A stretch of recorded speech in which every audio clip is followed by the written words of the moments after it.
بسم اللہ الرحمن الرحیم الحمد للہ رب العالمین والصلاة والسلام علی سید الانبیاء والمرسلین۔ حضرت عبد الرحمن بن ابی لیلہ بیان فرماتے ہیں کہ ہم حضرت حذیفہ بن الیمان رضی اللہ تعالیٰ عنہ کے پاس موجود تھے کہ انہوں نے پینے کے لیے پانی مانگا، تو پانی دینے والے نے انہیں چاندی کے برتن کے اندر پانی لا کر کے دیا۔ تو جس نے پانی لا کر کے دیا تھا، آپ نے وہ چاندی کا پیالہ واپس اس پہ دے مارا، اور پھر آپ نے ارشاد فرمایا کہ اگر میں نے اسے بارہا اس سے منع نہ کیا ہوتا تو میں ایسا نہ کرتا۔ یعنی جو چاندی کا پیالہ اس کے منہ پہ دے مارا، اگر میں نے اسے منع نہ کیا ہوتا کہ مجھے سونے اور چاندی کے برتن میں کھانے پینے کی اشیاء نہ دیا کرو، تو میں ایسا ہرگز نہ کرتا۔ اس کے بعد انہوں نے ارشاد فرمایا کہ میں نے رسول اللہ صلی اللہ تعالیٰ علیہ وآلہ وسلم سے سنا کہ اللہ کے نبی علیہ الصلوۃ والسلام نے ارشاد فرمایا کہ ریشم اور دیباج نہ پہنو، اور نہ ہی سونے چاندی کے برتن میں کچھ پیو، اور نہ ان کی پلیٹوں میں کچھ کھاؤ،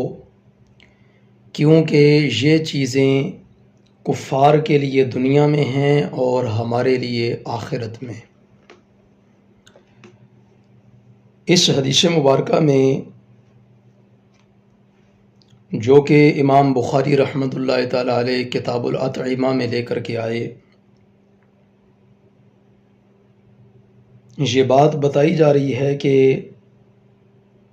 ریشم اور دیباج کا کپڑا نہیں پہننا چاہیے، سونے اور چاندی کے برتنوں میں کھانا اور پینا نہیں چاہیے، کیونکہ اس سے رسول اللہ صلی اللہ تعالیٰ علیہ وآلہ وسلم نے منع فرمایا۔ اور پھر یہ بات بھی بیان فرما دی کہ یہ ساری چیزیں کفار کے لیے دنیا میں ہیں اور ہمارے لیے یہ چیزیں آخرت میں ہیں۔ سب سے پہلی بات اس حدیث پاک میں جو بڑی غور طلب ہے، وہ ہے حضرت سیدنا حذیفہ بن الیمان رضی اللہ تعالیٰ عنہ کا عمل، کہ انہوں نے جس نے پانی لا کر کے دیا وہ پیالہ چاندی کا واپس اسی کے منہ پہ دے مارا۔ اب بظاہر یہ بڑی غیر اخلاقی سی حرکت لگتی ہے، لیکن یاد رکھیں کہ دینی معاملات سے بڑھ کر اخلاقیات نہیں ہیں۔ تمام تر اخلاق اسی وقت تک اعلیٰ اخلاق ہیں جب تک وہ دین کے دائرے کے اندر ہوں۔ جب انہوں نے بارہا اسے منع کیا کہ مجھے چاندی کے برتن میں یا سونے کے برتن میں کھانے پینے کی چیزیں نہ لا کر کے دیا کرو، باوجود اس نے ایسا کیا، تو یہ ڈانٹنے کا ایک انداز ہے، سمجھانے کا ایک انداز ہے، تربیت کا ایک انداز ہے کہ جس کے اندر غصہ پایا جا رہا تھا۔ اگر آج اس دور کے اندر کوئی شخص کسی کو چاندی کے برتن میں کوئی چیز لا کر کے دے پینے کے لیے، یا سونے کے برتن میں کوئی چیز کھانے کے لیے اسے پیش کرے، تو میں نہیں سمجھتا کہ اگلا بندہ اتنی جرأت کرے گا اور اس حدیث پر عمل کرے گا کہ ہمیں رسول اللہ صلی اللہ تعالیٰ علیہ وآلہ وسلم نے منع فرمایا، لہٰذا میں نے اس میں کھانا پینا نہیں ہے۔ اور پھر اگلا عمل کہ واپس اس کے منہ پہ دے مارنا، یہ تو بڑے دلیر بندے کا کام ہے۔ اور فرض کریں اگر کوئی ایسا کر دے اس زمانے کے اندر، اس دور کے اندر، تو پھر کیا ہوگا؟ پھر ایسا ہوگا کہ بڑے بڑے پڑھے لکھے جاہل پھر یہ لیکچر دیتے نظر آ رہے ہوں گے کہ جناب اخلاقیات بھی کوئی چیز ہوتی ہے، جبکہ اخلاقیات کو دینی معاملات پر ترجیح کبھی بھی نہیں دی جا سکتی۔ دین کے معاملے پر عمل پیرا ہونا یہی سب سے بڑا اخلاق ہے۔ تمام تر معاملات کو دینی بنیادوں کے اوپر قائم کرنا یہی سب سے بڑا اخلاق ہے، لیکن مسئلہ یہ ہے کہ آج کل لوگوں کو یہ بات سمجھ نہیں آتی۔ آج کل لوگوں نے اپنا کچھ من مانا سا اخلاق بنا لیا ہے، من گھڑت سا اخلاق بنا لیا ہے۔ آج اخلاقیات کے زاویے اور دائرے لوگوں کی اپنی اپنی طبیعت کے مطابق ہو چکے ہیں، جبکہ اخلاق وہی ہے جو دینی تقاضوں کے مطابق پورا اترتا ہو۔ آپ بظاہر تو بڑے اچھے بن رہے ہیں، بظاہر آپ بڑے اخلاق کا مظاہرہ کر رہے ہیں، بڑے اچھے بن کے پیش آ رہے ہیں، لیکن آپ دین پر عمل پیرا نہیں، تو یہ آپ سب سے بڑے بد اخلاق ہیں۔ ایک بندہ جو نماز نہیں پڑھتا، جو روزہ نہیں رکھتا، اور بظاہر بڑی اچھی گفتگو اور بڑے اچھے انداز میں بات چیت، لیکن دین سے ایسے دور ہے جیسے تیر شکار سے آر پار ہو جاتا ہے، تو ایسے بندے کے اخلاق کا کوئی فائدہ نہیں ہے۔ تو اخلاقیات وہی ہیں جو دینی معاملات کے تمام تر تقاضوں پر پورے اترتے ہوں۔ رسول اللہ صلی اللہ تعالیٰ علیہ وآلہ وسلم کی احادیث مبارکہ، حضور نبی رحمت علیہ السلام کے فرامین کو پس پشت ڈال کر ہم جن اخلاقیات کی بات کرتے ہیں وہ اخلاقیات نہیں ہوتے، وہ ہمارے اپنے زاویے ہیں، ہمارے اپنے دائرے ہیں، ہماری اپنی منمانیاں ہیں، ہماری اپنی طبیعت ہے، ہماری اپنی طبیعت کا اصول ہے جو ہم نے ایک ضابطہ قائم کر لیا اور پھر اسی کے گرد ہم نے زندگی چلانا شروع کر دی۔ اور آج دین کے حوالے سے اگر کوئی تھوڑی سی سختی کرے تو اس کو فوراً بد اخلاقی کا نام دے دیا جاتا ہے۔ دین کے حوالے سے تھوڑی سی کوئی شدت اختیار کرے اس کو فوراً بد اخلاقی کا نام دے دیا جاتا ہے، تاکہ یہ بد اخلاقی نہیں۔ اگر دین کے قیام کے لیے، دین کے نفاذ کے لیے تھوڑی سختی کرنا پڑے، شدت اختیار کرنا پڑے، تو یہ صحابہ کرام رضوان اللہ تعالیٰ علیہ مجمعین کا عمل ہے۔ اللہ رب العزت ہمیں یہ بات سمجھنے کی توفیق عطا فرمائے۔ آج جب اپنی ذات پہ بات آتی ہے تو لوگوں کے رویے بڑے عجیب و غریب ہو جاتے ہیں۔ جب اپنی ذات پہ بات آتی ہے تو لوگوں کے غصے کا جو ٹیمپر ہے وہ دیکھنے والا ہوتا ہے، غصے کا درجہ ان کا دیکھنے والا ہوتا ہے جب ان کی اپنی ذات پہ بات آتی ہے۔ اور جب اسلام کی بات ہو، جب دین کی بات ہو،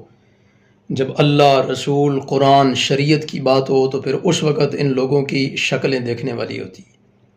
اس وقت یہ لوگ اخلاقیات کی عجیب و غریب قسم کی بولیاں بول رہے ہوتے ہیں۔ جی اخلاق بھی کسی چیز کا نام ہے۔ اخلاق اگر کسی چیز کا نام ہے تو وہ صرف اور صرف دین مصطفی صلی اللہ تعالیٰ علیہ وآلہ وسلم ہے، بس، اور اس کے علاوہ اور کچھ نہیں۔ اور رسول اللہ صلی اللہ تعالیٰ علیہ وآلہ وسلم کی زندگی مبارکہ ہمارے لیے بہترین نمونہ ہے اخلاق کے حوالے سے، اور آپ اخلاق میں سب سے بہترین ہیں، آپ سے بڑھ کر کوئی اخلاق والا نہیں ہو سکتا۔ اور حضرت سیدہ ام المؤمنین اما عائشہ صدیقہ رضی اللہ تعالیٰ عنہ بیان فرماتی ہیں کہ رسول اللہ صلی اللہ تعالیٰ علیہ وآلہ وسلم کی ذات پر جب کوئی بات آتی تو آپ اسے برداشت کرتے، آپ غصہ نہیں فرمایا کرتے تھے اس بات پر، آپ درگزر فرما دیا کرتے، آپ معاف فرما دیا کرتے تھے۔ مگر جب رسول اللہ صلی اللہ تعالیٰ علیہ وآلہ وسلم کے سامنے حدود اللہ کو پامال کیا جاتا، اللہ کی حدود کو جب پامال کیا جاتا، تو رسول اللہ صلی اللہ تعالیٰ علیہ وآلہ وسلم فوراً غصہ ہو جایا کرتے تھے،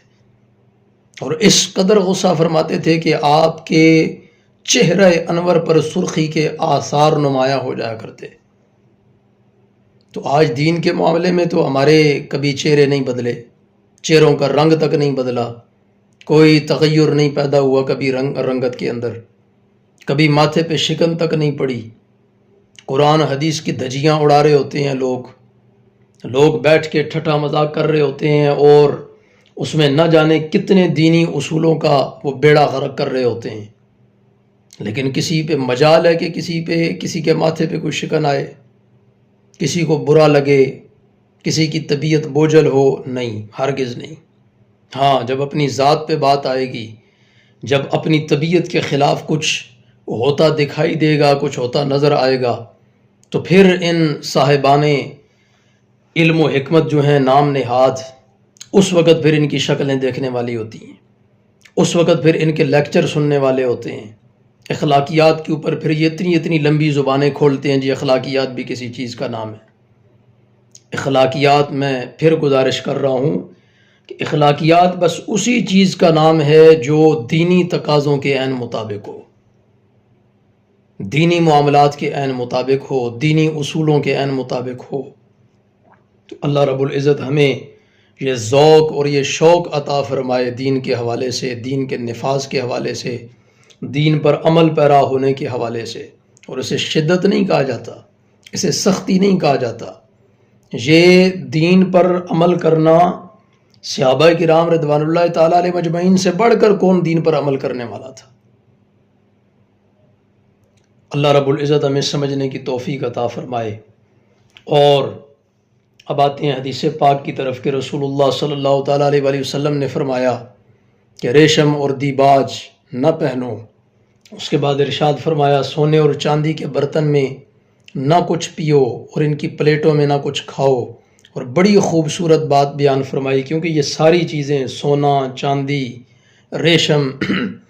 یہ ساری چیزیں زیب و زینت کی ہیں، یہ ساری چیزیں فخر و غرور کی ہیں، یہ ساری چیزیں تکبر کی ہیں، یہ ساری چیزیں انسان کے ریاکاری پر ابھارتی ہیں۔ اور رسول اللہ صلی اللہ تعالیٰ علیہ وآلہ وسلم نے فرمایا یہ کفار کا حصہ ہے اس دنیا کے اندر، اور ہم مومنین کے لیے یہ سب کچھ آخرت میں ہے۔ اللہ رب العزت سمجھنے کی توفیق عطا فرمائے اور آخرت کی فکر کرنے کی توفیق عطا فرمائے، اور آخرت کے لیے یہ سارے سامان اکٹھے کرنے کی اور یہ سارے سامان بنانے اور تیار کرنے کی اللہ میں توفیق عطا فرمائے۔ دنیاوی لیت و لعل، دنیاوی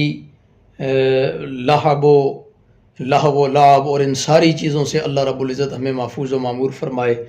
اور دین مصطفی صلی اللہ تعالیٰ علیہ وآلہ وسلم پر صحیح انداز میں عمل پیرا ہونے کی اللہ رب العزت ہمیں توفیق عطا فرمائے۔ وآخر دعوانا الحمد للہ رب العالمین۔